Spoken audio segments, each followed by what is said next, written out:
Today, the Sooner Magic Bros talk about Oklahoma versus Iowa State. The Sooners kick the wind out of the Cyclones. Also, is the offense lost somewhere under the playbook? And will Baylor get stuck in a Sooners bear trap? Now, here is your host, Johnny and Derek.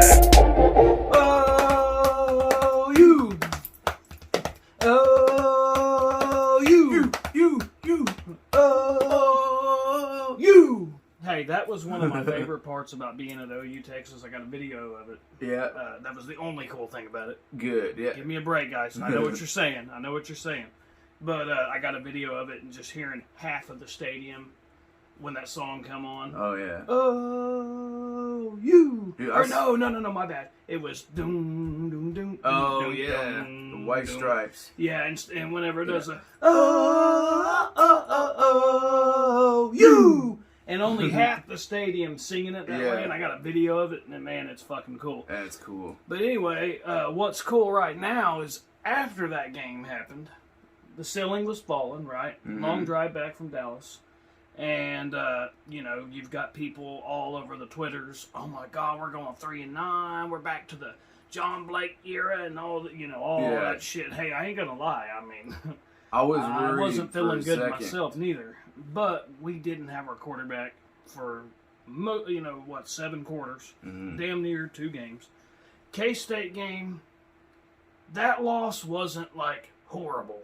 It wasn't oh my God, what the hell? We've lost close games to Kansas State before. Yeah. And really, we've had some pretty good teams this loss. So that one wasn't bad.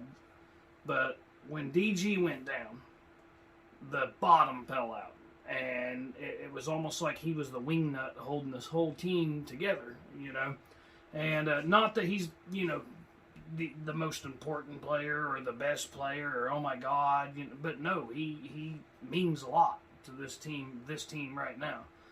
And given the fact that the guys behind him are not ready, some of them aren't ready, some of them just aren't any good. Thank God Jackson Arnold is that kid is a badass. Dude, I can't wait till Jackson Arnold gets into the system and dude.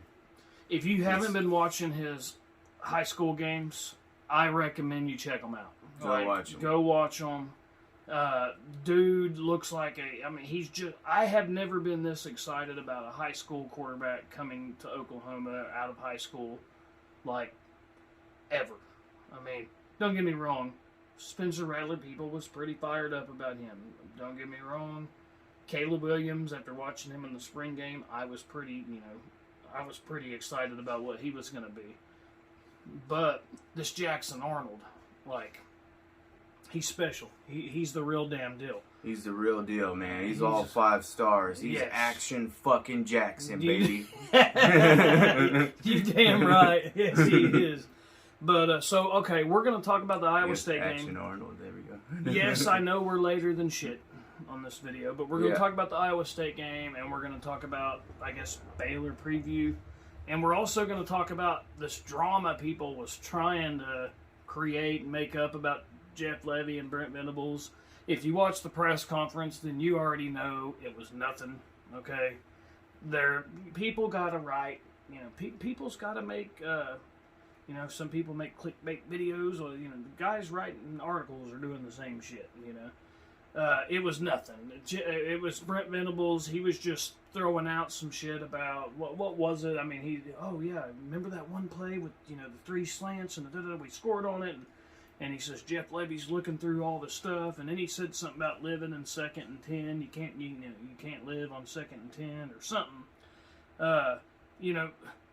I think he was just thinking out loud, and I think it was just a thing where people sometimes he talks a lot in his press conferences, and then sometimes people can take little quotes and try to act like there's something there when there's nothing there. I can guarantee you there's nothing but respect between the two of those guys. There is nothing there. If this shit would have come out 2 weeks ago, 3 weeks ago, you'd be like, maybe that is what's going on. Maybe that's why they've lost 3 games in a row. But no, they're doing much better right now. And honestly, I think the rest of the year, dude, every game on the schedule, I'm not saying we're going to win every game the rest of the schedule, but every game left is a winnable game. Yeah, if we don't have any injuries. Because one thing we've seen with this team, we lost a lot of players from last year. When this team has all their starters, they're pretty damn good. But we don't have the depth. When guys start dropping, when we start having guys that's banged up and injured, especially the quarterback position, we don't have enough depth to overcome it. And that's what you've seen in the middle of the season when we lost the 3 games in a row. Again, one of them was a close game to K-State, which K-State, Oklahoma State seen last week, they're pretty good. They're pretty damn good. They're a pretty good team, man. They're pretty damn good. So that what in TCU, they're pretty damn good too. Mm-hmm. And if Dylan Gabriel doesn't get hurt, do we still lose TCU game? Probably.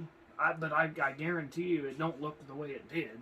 In the Texas game, shit, dude. I think we could have won that one. It was right before the second half. It was 21-0. I'll say that. I'll go ahead and be the one that says we would have won that game if Dylan Gabriel was healthy. We would have at least been in a shootout with them. Just because at halftime it was winnable. It just still, if we could have scored any points at halftime, that game was winnable. But it just got carried away in the second half of the game. No, I agree. I agree with you completely. The momentum, man. Right. Totally went into the Texas favor in that one after halftime. It did. It was Dunsky. So, the Iowa State game, man, this was a good win.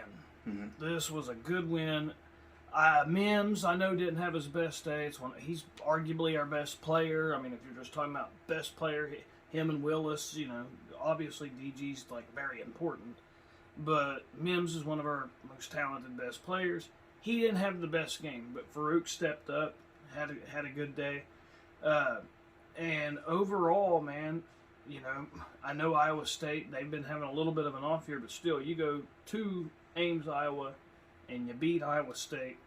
And, I mean, hell, dude, if Marvin Mims makes a couple of those plays, we maybe beat them 41-13. Yeah. And all of a sudden, that looks like a really, really, really good win instead of having to make a play late with Danny Stutzman, which nice for him to come through in the clutch like that. Dude. Yeah, it was so awesome. We were listening to it on the radio. We were on our way to Chickasha to play a show with the Van Halen tribute band, Next Halen, that we play in. And so we were listening to the last part on the radio, and we had heard Danny Stutzman looking like Rocky Kalmus. Yeah. And then when I went back and watched it, I'm like, damn, that kind of does look. At first, I'm like, dude, no, stop that, dude. Rocky Kalmus, one of the greatest I've seen us have, him and Torrance Marshall and Teddy Lehman. And I'm like, don't even do that to that boy, man. Trying to hold him, it's like we get a really good young D tackle, they try to compare him to Leroy Selman or something, or, Tommy Harris right out the gate. That's not cool. Something else I want to bring up, just because that's what we do on this podcast. We bullshit and talk about Oklahoma football. Danny Stutzman, did you know he is only 19 years old? I heard that just a few days ago. I thought he was older than that. 21, I can't maybe, believe that he's only 19. 19. He just turned 19. And how long 19. do we have him for? Well, he's a true sophomore right now. But last year he was playing and he was 18. Wow. And keep in mind, he had turned 18 in the spring. I want to say it was I thought they said April or something like that. So he was still 18, just last season. Basically going into last year's spring game, dude was only 17 years old. So, I mean, he just turned 19, in April. So, he must have been one of them guys that graduated young. But, man, the talent he has, and given, he's not 21 or 22, he does have a lot of room to grow. I did not know he was that young. That's wild. Man. Yeah, he's going to be a monster, I think. Yeah, I hope he is, man. But, so anyway, the Iowa State game, we were going over, what was you saying we had, you want to talk about some of the defensive stats? Only thing I remember off the top of my head, we had 3 takeaways, and we only allowed 66 rushing yards. Also, Woody Washington had a good game. He hadn't really been doing that great at the beginning of the season, but it was nice to see him have a good game. Yeah. Man, who else? Let's see here. Got some stats. Well, cheetah position. White had a really good day. Ooh. Davis had a good day. Stutzman, he had 5. I guess it was 5 total. It was kind of a good group effort, though. Ethan Downs, man, a lot of guys recorded stats. But let's talk about that kicker and that punter, man. We were looking at it in the beginning. It's like, dude, we'd had 13 points. They were all scored by our kicker. Yeah, it was crazy. Like, dude, so far our kicker's MVP of this game right now. He has scored all 13 points. Dude, I didn't know he had that in him. Me neither. Like, dude, he showed up in that game. Cool. And I guess, it was a good time to call it too, as well. And it ended up it was huge. It ended up being really huge. I heard the reason why that worked is because, like, only a few of the players even knew about it and knew what type of look. So half of the team didn't even know it was coming. That's why it was unpredictable. Stutzman went on. Because they didn't even know. Mm-hmm. Well, Stutzman went on a podcast with Willis and J Hall. Yeah. And J Hall, he's a character, man. Yeah. he is a character, man. So is Stutzman. Mm-hmm. But he had went on. I guess he didn't know it was coming. Yeah. Danny Stutzman. But, man, also Eric Gray had a day. And has he not been really kicking ass here lately, dude? Like, if we would have somehow been able to, pull out that K-State game and get DG back in the Texas game, and we're sitting there with 1 loss or maybe 2 losses, whatever, man, we would be talking about, he is playing the best late when we need him. And it really sucks that it sucks we lost those games, but it's awesome that they are still fighting. Still, you know what I mean? We're seeing a lot of growth right now. We are, and the team is getting better. Yeah. But I hope it continues, man. And I like I said, I think the rest of the year, every game is a winnable game if we don't have any injuries, man. Mm-hmm. So, I'm excited to see how it plays out, man. Me too. 3 weeks ago, the ceiling was falling. Oh my God, we're going to lose all these recruits. We did lose one. My guy, he wasn't the highly recruited guy on the list, but remember Caleb Spencer. We did lose him. Oh, is that who we lost? I was wondering who we lost. I didn't know. Yeah. Dang. He was that guy, when you go to the recruiting class, you scroll all the way down to the bottom. Yeah. It was like second to the last ranked one. But still, I liked him. Yeah. I watched his tape, and I thought he was going to be a good player. But I get it, man. I think he wanted to be a DB. Maybe we wanted him to be a linebacker or something like that. And, it's getting pretty crowded with the DBs that we're recruiting. So I get it. Go to Miami. They probably threw him a few bucks. And they... not to mention, he might get to actually play in the secondary like he wants. Maybe you don't. But either way, he probably got a few bucks. And, hey, it's whatever. I get it. And also, remember the big D lineman that we lost? Was it Hicks that we lost to A&M? Apparently, he's coming on an official visit to Oklahoma. I don't know. Yeah, I'm hoping we can flip him so bad. Me too. Praying for a flip, for sure. Me too. That's Christmas wish list. Like, we need him badly. We need him. He is a generational talent. We have not had a defensive lineman like that. Like, yes, Jalen Redmond was a 2.47. He was like a 4-star on maybe the composite, and then on the actual one, he was like a 5-star. And but he was recruited as like a defensive end, and then he put on weight. Now he's a D tackle. But I'm talking about a dude who, right out the gate, he's legit 5-star D tackle. Like, Hicks is. Some people say he is the best player in this entire recruiting class, and honestly, I've heard that before. I can't argue it. He is good. Whether we don't get him or we do, he can change your defense. Mm-hmm. Like, this guy is he's huge. It's a big deal if we can get him, man. And then you couple that with all the other great players we've already got on this recruiting class. So, dude, even if we didn't have Brent Venables, I would want to see that kind of talent under Brent Venables' defense. Oh yeah. Like, it just seems like it makes sense. Oh yeah, absolutely. But I'm hoping we can steal him back. Me too. So Dylan, Eric Gray, we already talked about. He had a really good day. He was solid, man. Dylan Gabriel, his numbers don't look as good as he played. His numbers: 15 of 26, 148 yards, 1 touchdown, 0 interceptions. Now, here's the deal. That could easily be a 19 out of 26. If some of these passes aren't dropped, that could easily be 20 for 26, 250 yards instead of 150 yards. It could easily have been 3 touchdowns, 4 touchdowns instead of 1. And all of a sudden, this game is 41-13 or 48-13 instead of 27-13, and it looks like a totally different game. Not that it doesn't look good as it is. I mean, Iowa State hasn't been beat by, I think that the last, I want to say it was like the 13 losses or 14 losses that they've had have been like less than 14 points. And apparently Oklahoma's the first team that's been able to beat them by 2 touchdowns or 14 points. But anyway, as it is right now, Oklahoma going into the Baylor game, it looks, I believe we're a 3 or 4 point favorite right now. And honestly, given the fact that we're at home, given the fact that, and it looks like we're pretty healthy, Bowman came back.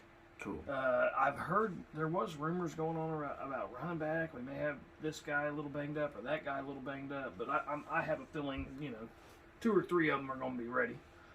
But I like Oklahoma in that Baylor game, and I think that point spread is about right. I could see us winning that game 31-27 or something like that. I hope we beat them 49-10. I mean, is what I hope. I hope we beat them 63-0. But I could see it being somewhere in that area, man. 31-27, something like that. If we play our best, if we don't have injuries, if. But, if it goes as expected, that's what I could see happening. And I could also see it being a deal where it's 38-28, and then they kick a field goal late and make it 38-31 or something like that. I can see it being a 3-point game. Yeah, or a 1-score game or whatever. Yeah. But which is the spread is 3.5. So that's pretty much what Vegas thinks as well. But man, the way our kicking game was last week, though, I feel like even if nobody scores a touchdown, like we got a hell of a chance to win this game. Yeah. Just because of the kickers. Well, not to mention that punter. We got that punter that can flip the field for us too when we get in a bind. But I know. Something else, so if you're not an Oklahoma fan and you're looking at the OU Baylor game and you're like, I don't know who to pick, that's pretty even. They're both 5-3. Okay, that kind of, that could be a little deceiving. And the reason why is because of what we just talked about. Baylor's 5-3. However, they didn't just get a completely new coaching staff, lose 40% of their roster, have their starting quarterback, which, by the way, not have anybody behind him get hurt for 7 quarters and causes us to get blown out 2 games, which is what's kind of throwing everybody off a little bit. It's hard to get that taste out of your mouth, the Texas game and the TCU game. Mm-hmm. But our quarterback did, it turned into a shootout, but we had a plastic butter knife. And so it's hard to get those out. But this team right now with Dylan Gabriel is nothing even comparable to that team that played in the Cotton Bowl. Right, they're 2 different teams. It's not the same team. So if you got a team that say they have all their starters, or maybe maybe their quarterback has been banged up, but they got a good backup. Not to mention solid coaching staff, didn't lose 40% of their roster. They're 5-3, and then you look at Oklahoma 5-3. Oklahoma is not, right now, with our players healthy, we are not the typical 5-3 team. You see what I'm saying? Yeah. Like, I'm trying to find the best way to explain how I feel about it, but they're better than the record shows. I think Oklahoma right now is better than the record shows, and I guess the best way to put it is the team that you've seen beat Kansas Jayhawks, which I know that's funny, but it was a ranked Kansas team. That Kansas was a team, ranked win. They were playing really good football, and yes, they had their quarterback out as well, but the guy they had, Bean, that's not no typical backup neither. That's the guy who almost beat us last year. Beat us last year. Right. So that was a good, solid team it wasn't like it was, UTEP or Rice or something. I mean, it was a solid team we beat. So basically what I'm trying to say is the team that went down there and got, pecker slapped by Texas with no guy, it looked like we didn't have anybody who could throw a forward pass. That's not the team you've seen play against Kansas, and that's not the team you've seen play against Iowa State. It's also not the team you're going to see play against Baylor. Right. That's pretty much the best way to put it. So, I think the Baylor game's a winnable game, and I'm excited for it.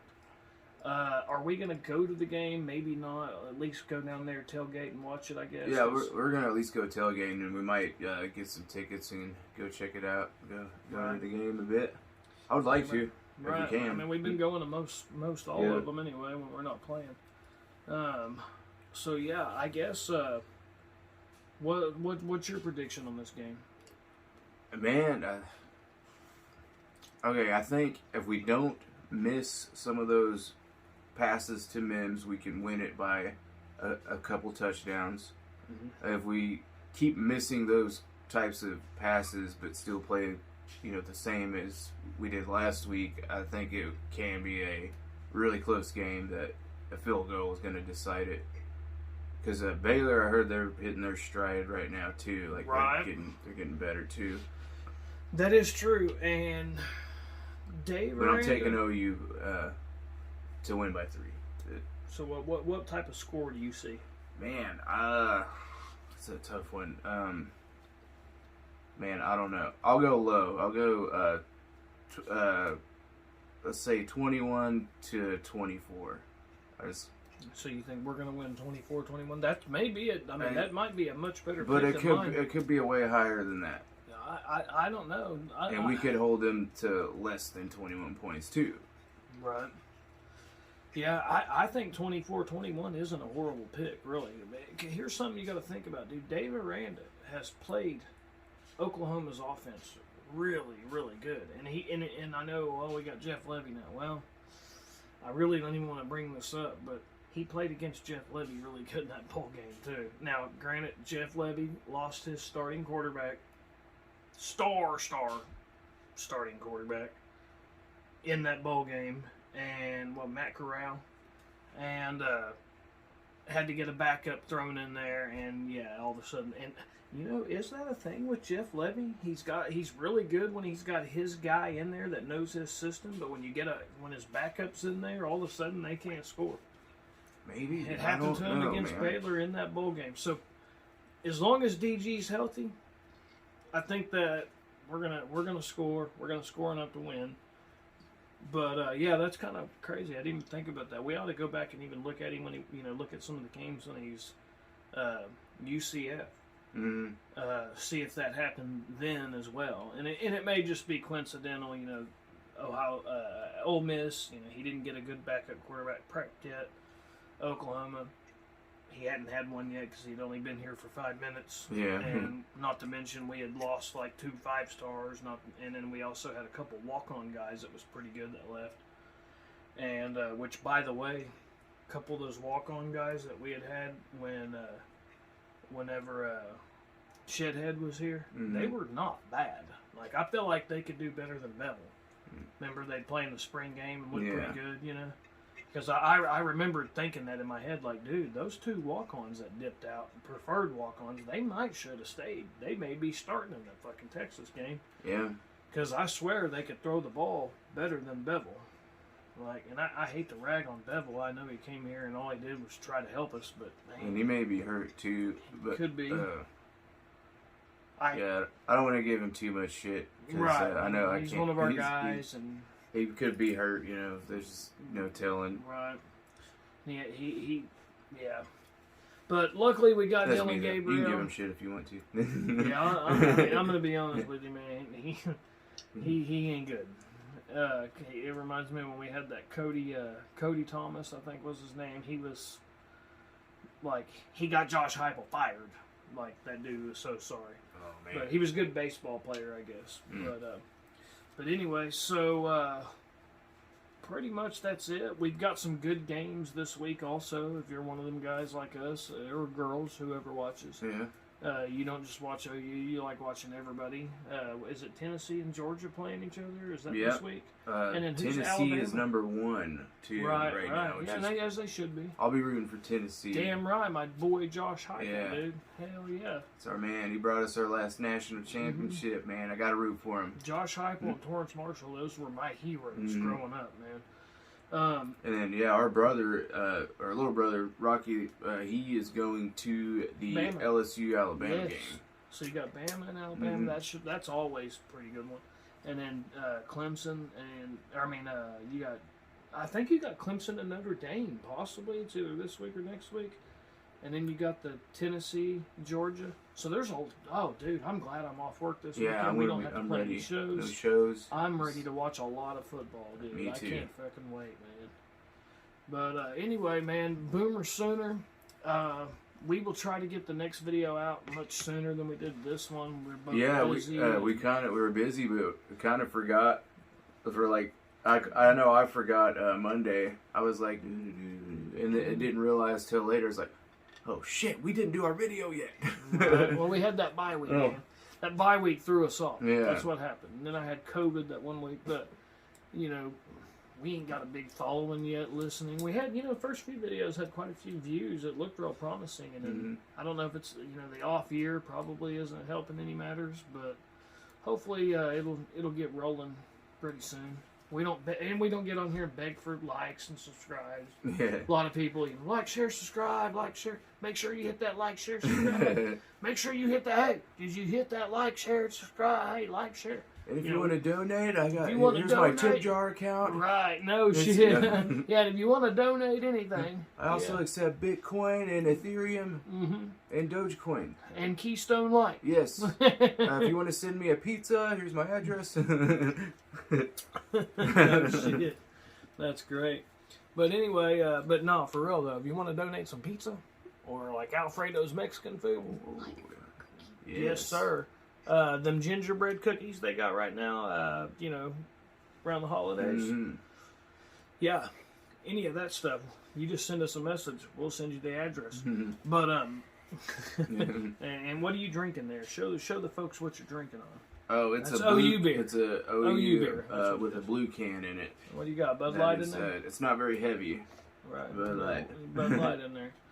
And I am drinking Coca-Cola Zero Sugar. I tried the Zero Sugar one. How's Cherry that vanilla. one? I haven't It's seen that one not yet. bad. It's pretty good. It ain't bad, man. It definitely doesn't suck. Nice. But and this one isn't too bad either. It tastes like crap, but I feel great. Is it zero sugar? Reason. Is that zero sugar as well? It doesn't say. So I got to tell you something, man. Screw it, I'm gonna do it while the camera's rolling. Right. So my son, I see one of the neighbor kids, and I said, "Man, that kid, he's a fuck up, ain't he? And he seems like a pretty good kid, but I think he's a fuck up." And anyway, he says, I said, "Didn't he like do something like draw on the bus seat or something?" He goes, "Yeah, he put a cuss word on there. He wrote like with Sharpie on the back of the."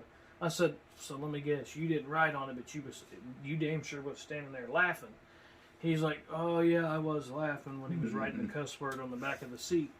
And so I asked my son, I said, and he said, and then he didn't know how to erase it. And I told him, like, "Dude, you're going to get in trouble," which was great. I'm glad my son was at least smart enough to tell him, "Hey, dude, you're going to get in trouble." And he didn't, like, go on there and write with him. But anyway, I asked my son, I'm like, "Well, you might ought to bring some," I was gonna tell him, if you really want to get it off there, bring some acetone, fingernail polish remover, and wipe it off. But anyway, good news is, my son tells me that after he told him you're going to get in trouble for writing the cuss word, he marked it out. And my son said, "No, he went ahead and marked it out, and he just drew a big penis." That's great. And I said, "Hey, man," and I'm like, "Hey, tell your mom." I think he's gonna be good. He's safe. I think he's all good now, man.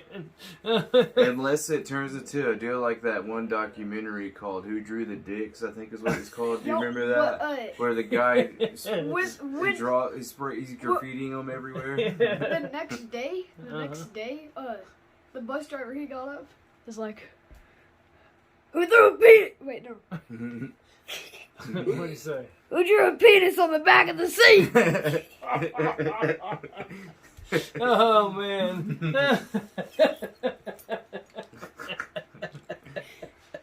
We never did that as kids. No, man. We didn't do no stupid shit like that. Never. It's too funny. But anyway, man, folks, that's your funny story in the video, man. I thought, man, I was thinking we might have something even funnier. That's about all we got. I think that's it for now. I'll remember some more later. All right, well, Boomer. Sooner! Sooner! We will see, hopefully, hey, if you see us out there in Norman tailgating, man, make sure you come out, say hey. Hell, we'll help you drink your beer. We will, hang out with you. No, we're just joking.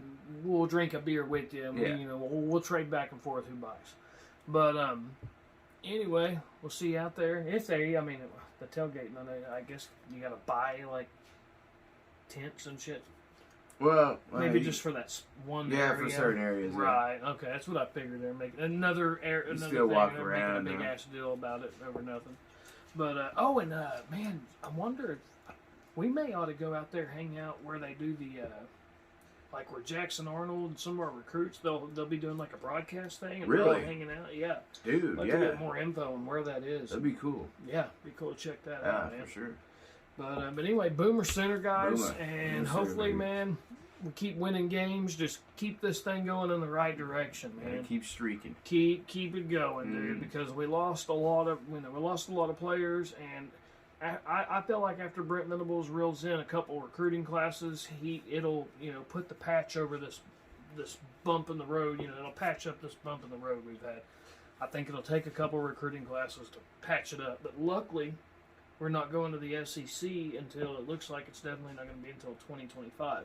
Yeah, which is best case scenario for us right now. Yeah, with what's going on? Blessing in disguise. It's probably a blessing in disguise. We need to get a couple of recruiting classes. Absolutely. I feel like if we go to the SEC and that's Brent Venables' third year, that would be, 20, 22, 23, 24. He'll be going into his fourth year possibly when we enter the SEC. So that would be awesome, I think, because I think him going into his fourth year, he will totally have this thing back in order, back to where we need to be. So, yeah, for sure. But anyway, Boomer Sooner and Texas fans, USC fans, fuck them anyway.